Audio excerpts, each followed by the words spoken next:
नमस्कार, मैं हूं नीलू। तो अमेरिका की राजधानी वॉशिंगटन डीसी के डाउनटाउन क्षेत्र में बुधवार को गोलीबारी हुई।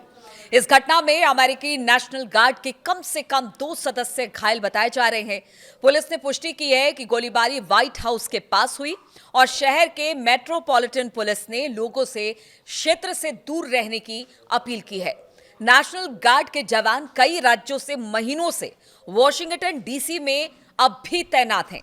राष्ट्रपति डोनाल्ड ट्रंप के देश की राजधानी में अपराध विरोधी अभियान के तहत, जिसे बाद में पूरे देश के अन्य शहरों में भी विस्तारित किया गया है। घटना के बाद ट्रंप बेहद गुस्से में नजर आए। जो गोलीबारी हुई, उन्होंने गोली चलाने वाले को जानवर कहा।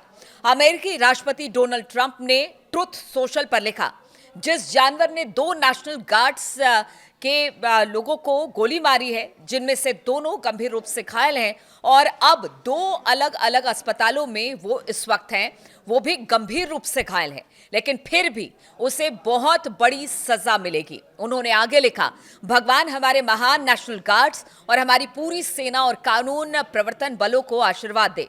ये वास्तव में महान लोग हैं। मैं संयुक्त राष्ट्र अमेरिका के राष्ट्रपति के रूप में और राष्ट्रपति कार्यालय से जुड़े सभी लोग आपके साथ हैं। व्हाइट हाउस के पास 2 नेशनल गार्ड सदस्यों को गंभीर रूप से घायल करने वाले वॉशिंगटन डीसी हमले के संदिग्ध की पहचान 29 साल के अफगान नागरिक रहमानुल्लाह लाकनवाल के रूप में हुई है, जो 2021 में संयुक्त राष्ट्र अमेरिका में आया था। अधिकारी अभी भी उसकी सभी जानकारी की पुष्टि कर रहे हैं और हमले का मकसद अभी स्पष्ट नहीं है। उस पर आरोप है कि उसने गश्त के दौरान सैनिकों पर हैंडगन से फायरिंग की। डीसी के पुलिस अधिकारी जेफरी कैरोल ने कहा कि ऐसा लग रहा है कि यह काम अकेले गनमैन ने किया है और इसे संभावित आतंकवादी हमले से भी जोड़कर देखा जा रहा है।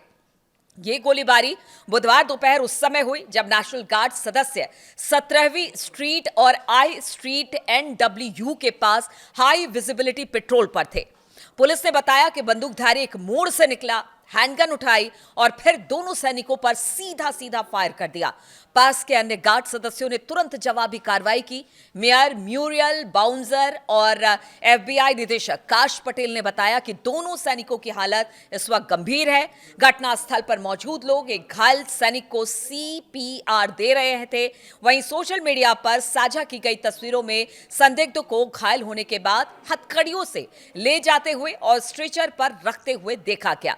व्हाइट हाउस और आसपास के जो संघीय इमारत है, उनको कुछ समय के लिए लॉकडाउन कर दिया गया है। FBI इस घटना को संभावित आतंकवाद के रूप में ही देख रही है और मामले को संघीय अधिकारियों पर हमले की तरह संभाला जा रहा है। ट्रंप प्रशासन ने इसके बाद शहर में 500 अतिरिक्त नेशनल गार्ड सैनिकों की तैनाती का आदेश दिया है। वॉशिंगटन में पहले से ही 2200 सैनिक इस वक्त तैनात हैं। राजधानी में नेशनल गार्ड की तैनाती पर पहले से ही बवाल मचा हुआ है। कानूनी लड़ाई में संघीय जज ने इसे तैनाती को 21 दिन में खत्म करने का आदेश दिया था, लेकिन अब लगता है कि और ज्यादा बढ़ाया जाएगा, क्योंकि जिस तरह की घटना हुई है अमेरिका में व्हाइट हाउस के बिल्कुल नजदीक, उसे लेकर अब यही कहा जा रहा है कि अब इसे लेकर और सख्ती होगी। और इस सख्ती के बाद ट्रंप ने जिस तरह से कहा है कि आतंकवाद एक बड़ा मुद्दा है, इसे ट्रंप ने भी आतंकवाद का ही मामला बताया है, जिसको लेकर अब जांच आगे बढ़ रही है।